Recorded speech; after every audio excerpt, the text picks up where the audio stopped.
Let's start from the very beginning. I grew up in a small community. Life there was very idyllic, surrounded by friends and relatives. Everyone knew each other, shared the same values and helped each other. United by a strong belief in God and the balance between good and evil. It was a beautiful childhood.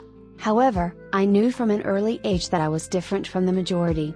Like an alien, I observed other people and saw how they followed the same lifelines.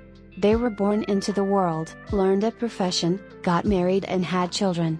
They never wanted to leave the community, but were curious when others reported on the outside world. And if another negative headline adorned the front page of the newspaper, they felt vindicated in their decision never to leave the community. Even as a child, I knew that I would be one of the outcasts who would move to the big city and experience adventure. All the stories about explorers and daredevils appealed to me and showed me that the world had a lot to offer. But I also appreciated the security of the community. Living together, close to nature and very close to animals.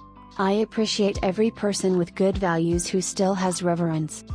I grew up in a small house in the middle of the forest with my mother, father and sister. A small, peaceful family. A wonderful place to grow up. I went to kindergarten with my neighbors and relatives. We all knew each other from the playground or from the church service we attended every Sunday.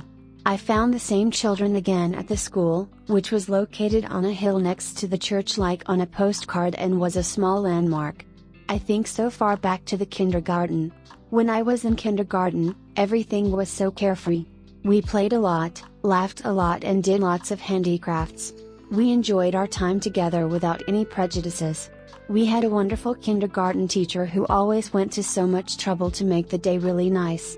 We went out into nature a lot, walked through the forest and learned a lot about the local plants and animals as well as about the community, which requires firm cohesion. We helped each other and looked out for each other. Really nice values that were passed on to us. It was a really nice time. And then it was over. The school was next to the kindergarten and we shared the playground. So I was familiar with the area when I came to school. I knew the pupils and noticed that some of them were no longer there. They left the elementary school and went away. When I think about the difference between kindergarten and school, it wasn't the children or the environment, but the discipline you were taught. Solving problems, learning and listening. Whereas in nursery school you would spend all your time frolicking and talking to each other, now there were times during lessons when you had to be quiet and listen.